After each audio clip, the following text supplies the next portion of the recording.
السلام عليكم ورحمة الله وبركاته. أعوذ بالله من الشيطان الرجيم. بسم الله الرحمن الرحيم. ആദരണീയരായ ശ്രോതാക്കളെ, നമ്മുടെ ഇന്നത്തെ വിഷയവും കൂടി സംസം വെള്ളത്തെപ്പറ്റിയാണ്. ഓരോ വിഷയങ്ങളും ഞാൻ 3 ക്ലാസ്സിൽ ഒതുക്കി പറയുന്നതാണ്. അതേ ക്ലാസ്സുകൾ 10, 20, 30 ദിവസങ്ങളോളം നമുക്ക് പറയാൻ പറ്റുമെങ്കിലും ശ്രോതാക്കളെ പരിഗണിച്ച് വളരെ ചുരുക്കി 3 ക്ലാസ്സിൽ ഒതുക്കി പറയുന്നതാണ്. അതുകൊണ്ട് കഴിവതും ഇത് നിങ്ങൾ കേൾക്കുകയും പാഠങ്ങൾ ഉൾക്കൊള്ളുകയും ചെയ്യണം. ഈ സംസം വെള്ളം ഇബ്രാഹിം നബി അലൈഹിസ്സലാത്തു വസ്സലാമിൻ്റെ കാലം മുതൽ ഇന്ന് ഈ തീയതി വരെയും ഇനി അന്ത്യനാൾ വരെയും അതിൻ്റെ ഒഴുക്ക് തുടർന്നുകൊണ്ടേയിരിക്കും. ദൈനംദിനം മില്യൺസ് ലിറ്റർ വെള്ളങ്ങളാണ് എടുക്കുന്നത്. ഓരോ ദിവസവും മില്യൺ ലിറ്റേഴ്സ് വെള്ളങ്ങളാണ് ആ കിണറിൽ നിന്ന് എടുക്കുന്നത്. എന്ന് മാത്രമല്ല, ഹറമിനെ എക്സ്പാൻസ് ചെയ്യുന്ന കാലത്ത്, ഈ ഹറമിൻ്റെ അതിന് വീതി കൂട്ടുന്ന കാലത്ത് എത്രയോ മില്യൺ ലിറ്റർ വെള്ളങ്ങളാണ് അന്നവർ അതിൻ്റെ പണിക്കായി ഉപയോഗിച്ചത് എന്ന് അവിടുത്തെ ഹജ്ജ് റിസർച്ച് സെൻ്ററിൻ്റെ ഡയറക്ടറും കൂടിയായ എൻജിനീയർ സാമി അങ്കാവി പറയുന്നുണ്ട്. അന്ന് പമ്പ് ചെയ്ത വെള്ളം ഭയങ്കരം വലിയ വെള്ളമാണ്. എന്ന് പറഞ്ഞാൽ കണക്കില്ലാത്ത ലീറ്റേഴ്സുകൾ വെള്ളങ്ങൾ ഉപയോഗിച്ചിട്ടുണ്ട്. എങ്കിലും ഒരു മാറ്റവും അതിനില്ല. അതിൻ്റെ തോത് എത്ര എടുത്താലും മുമ്പത്തെ അതുപോലെ തന്നെ നിലനിൽക്കുന്നു. പിന്നീട് അതിൻ്റെ പ്രത്യേകതകൾ, അത് ഭയങ്കരമായ പ്രത്യേകതകളാണ്. ഈ ഭൂമുഖത്ത് വേറെ എവിടെയെങ്കിലും അങ്ങനെയുള്ള ഒരു പ്രത്യേകത ഉള്ള വെള്ളം ഇല്ല എന്ന് ജാപ്പാനിൻ്റെ വളരെ പ്രസിദ്ധനായ സയൻറ്റിസ്റ്റ് മസോറോ എമോട്ടോ പറയുന്നുണ്ട്.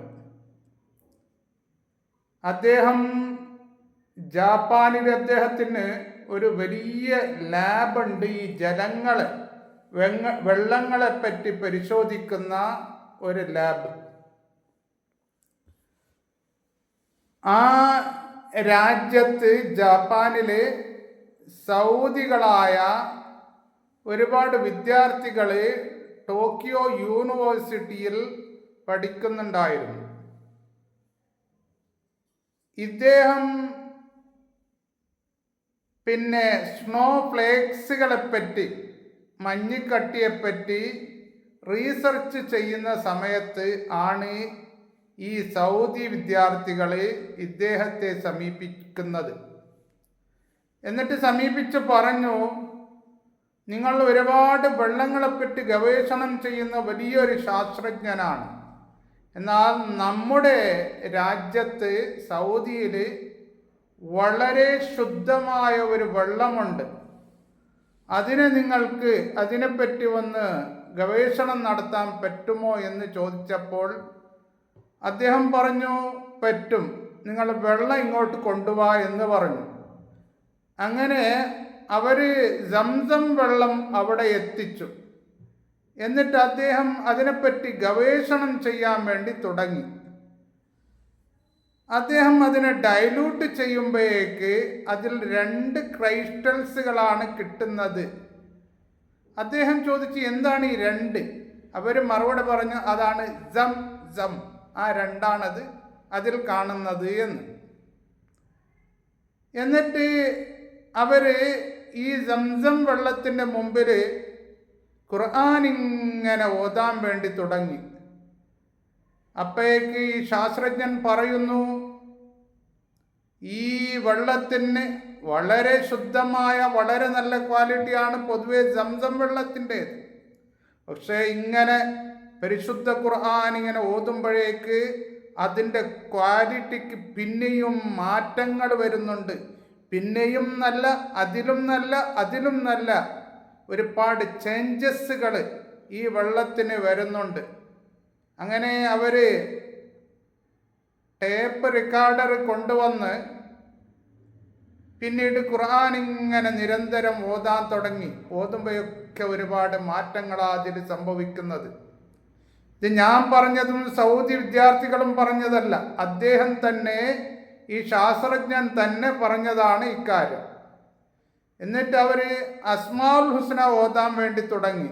അപ്പോഴും വല്ലാത്ത ഭയങ്കരമായ മാറ്റങ്ങളാണ് ഈ സംസം വെള്ളത്തിന് സംഭവിച്ചു കൊണ്ടിരിക്കുന്നത്. അങ്ങനെ പിന്നീട് ഈ സംസം വെള്ളത്തെപ്പറ്റി അവർ ഒരുപാട് ചീത്തകൾ പറഞ്ഞു അതിൻ്റെ മുമ്പിൽ. നീ ശുദ്ധമല്ലാത്ത വെള്ളമാണ്, നീ എങ്ങനെയാണ് ഇങ്ങനെയാണ് പലതും പറഞ്ഞു. അപ്പോഴേക്കും ഒരു മാറ്റവും അതിൽ സംഭവിക്കുന്നില്ല. ഈ ശാസ്ത്രജ്ഞൻ പറയുന്നതാണിത്.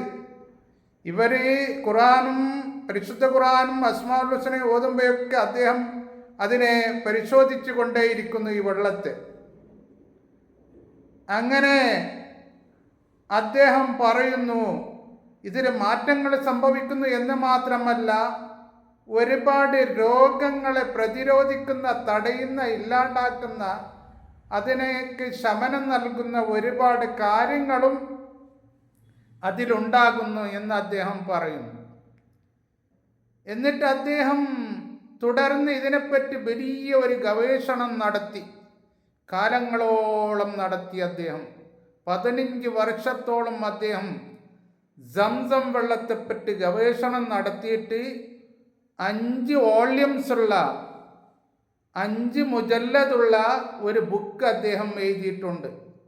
ആ ബുക്കിൻ്റെ പേരാണ് message from water.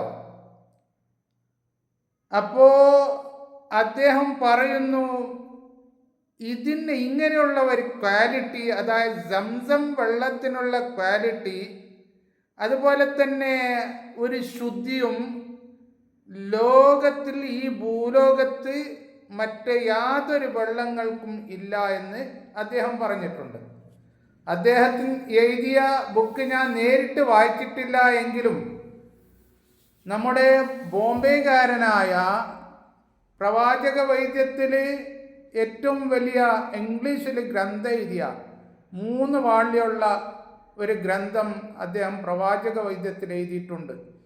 Muhammad Shakeel ഷംഷി, ബോംബെക്കാരൻ. അദ്ദേഹം ഈ 3 ഗ്രന്ഥത്തിന് അതിൻ്റെ ഫാർമക്കോളജി 36 ഗ്രന്ഥം എഴുതിയിട്ടുണ്ട്. ആ 3 വാള്യമുള്ള ഈ ഗ്രന്ഥത്തിൽ ആ ജാപ്പാനിൻ്റെ ആ ശാസ്ത്രജ്ഞൻ എഴുതിയ ബുക്കിൻ്റെ ഒരുപാട് പേജുകൾ ഇതിൽ അദ്ദേഹം കൊടുത്തിട്ടുണ്ട്. അതിൽ വിശദമായിട്ട് പറയുന്നുണ്ട്. അപ്പോൾ ചുരുക്കത്തിൽ അദ്ദേഹം പറയുന്നു, ഈ ശാസ്ത്രജ്ഞൻ പറയുന്നു, ഇതേപോലെ തന്നെ സംസം വെള്ളത്തിൽ ഇങ്ങനെ ഊതുമ്പോഴേക്ക് ഒരുപാട് മാറ്റങ്ങളുണ്ട് എന്ന് മാത്രമല്ല, സാധാ വെള്ളത്തിലും ഖുർആൻ ഓതി ഊതുമ്പോഴേക്ക്, അസ്മാഉൽ ഹുസ്ന ചൊല്ലി ഊതുമ്പോഴേക്ക് ഒരുപാട് മാറ്റങ്ങൾ ഉണ്ടാകുന്നു. അതിൽ ഒരുപാട് ശമനത്തിൻ്റെ അംശങ്ങൾ ഉണ്ടാകുന്നു. എന്നിട്ട് അദ്ദേഹം ഈ വെള്ളത്തെ റീസൈക്കിൾ ചെയ്തപ്പോഴേക്ക് മറ്റുള്ള വെള്ളങ്ങളെ റീസൈക്കിൾ ചെയ്തതുപോലെയല്ല, ഇതിൽ യാതൊരു ചേഞ്ചസും റീസൈക്കിളിൽ വരുന്നില്ല എന്നും അദ്ദേഹം പറയുന്നു. എന്നിട്ട് അദ്ദേഹം പറഞ്ഞു, മുസ്ലിമീങ്ങൾ പൊതുവെ എന്തെങ്കിലും കഴിക്കുമ്പോഴേക്കും കുടിക്കുമ്പോഴേക്കും ബിസ്മി ചൊല്ലാറുണ്ട്. ആ ബിസ്മി ചൊല്ലുന്നത് കൊണ്ട് അതിലുള്ള പല ആപത്തുകളും തട്ടിപ്പോകുന്നുണ്ട്. അത്ര പവർ ആ ബിസ്മിന് ഉണ്ട് എന്ന് അദ്ദേഹം പറയുന്നു. ഈ ശാസ്ത്രജ്ഞൻ മുസ്ലിം അല്ല, അദ്ദേഹം ഒരു നോൺ മുസ്ലിം ആണ്. എന്നിട്ട് പോലും അദ്ദേഹത്തിൻ്റെ ഗവേഷണം കൊണ്ട് അദ്ദേഹത്തിന് കിട്ടിയ കാര്യങ്ങൾ അദ്ദേഹം പറഞ്ഞിട്ടുണ്ട്. അപ്പോൾ നമുക്കിവിടെ ഒരുപാട് ചിന്തിക്കാനുണ്ട്. ആ വെള്ളത്തിന് വലിയ ഒരു പവിത്രത, ഒരു ശ്രേഷ്ഠത ഉണ്ട്. ആ വെള്ളം കൂടുതൽ നല്ല നിയത്തോടെ നാം കുടിക്കണം. കഴിവതും ദൈനംദിനം ആ വെള്ളത്തിന് ഖുർആൻ ഓതുകയും അസ്മാഉൽ ഹുസ്ന ഊതുകയും ചെയ്തിട്ട് ആ വെള്ളം കുടിക്കുമ്പോഴേക്ക് അതിൽ വല്ലാത്ത ശമനങ്ങൾ ഉണ്ട്. അതിൽ യാതൊരു സംശയവും ഇല്ല. അതുകൊണ്ട് അത് നമുക്ക് ഒരു വലിയ ഔഷധമാണ്. പക്ഷേ നല്ല നിയ്യത്ത് നമുക്ക് വേണം. അങ്ങനെ നിയ്യത്തോടെ അത് ഊതി കുടിച്ചാൽ, ഓതാതെ കുടിച്ചാലും അതിൽ ഒരുപാട് ശമനങ്ങളുണ്ട്. ഊതി കുടിക്കുമ്പോഴേക്ക് അതിൽ വല്ലാത്ത മാറ്റങ്ങൾ ഉണ്ട്. അതുകൊണ്ട് ഇത്തരം കാര്യങ്ങൾ നാം ഇങ്ങനെയുള്ള പല കാര്യങ്ങളും പഠിക്കാൻ വേണ്ടി ശ്രമിക്കണം. നമ്മളുടെ ഈ വിജ്ഞാനം എന്നുള്ളത് ഏറ്റവും വലിയ ലോകത്തിൽ സമ്പത്താണ്. എങ്ങനെയെങ്കിലും വിജ്ഞാനം കരഗതമാക്കണം. അതിനുവേണ്ടി നാം പ്രയത്നിക്കണം. അതിനുവേണ്ടി നാം അത് എവിടെ നമുക്ക് ലഭിക്കുന്നുവോ അവിടെയൊക്കെ പോയി അത് കരഗതമാക്കാൻ വേണ്ടി നാം ശ്രമിക്കണം എന്ന് മാത്രം പറഞ്ഞുകൊണ്ട് നിർത്തുന്നു. അല്ലാഹു തആല നമുക്കും ഈ ഭൂലോകത്തിലുള്ള ജനങ്ങൾക്ക് മുഴുവനും സമാധാനം തരട്ടെ. വആഖിറു ദഅ്വാനാ അനിൽ ഹംദുലില്ലാഹി റബ്ബിൽ ആലമീൻ. അസ്സലാമു അലൈക്കും വറഹ്മത്തുള്ളാഹി വബറകാതുഹു.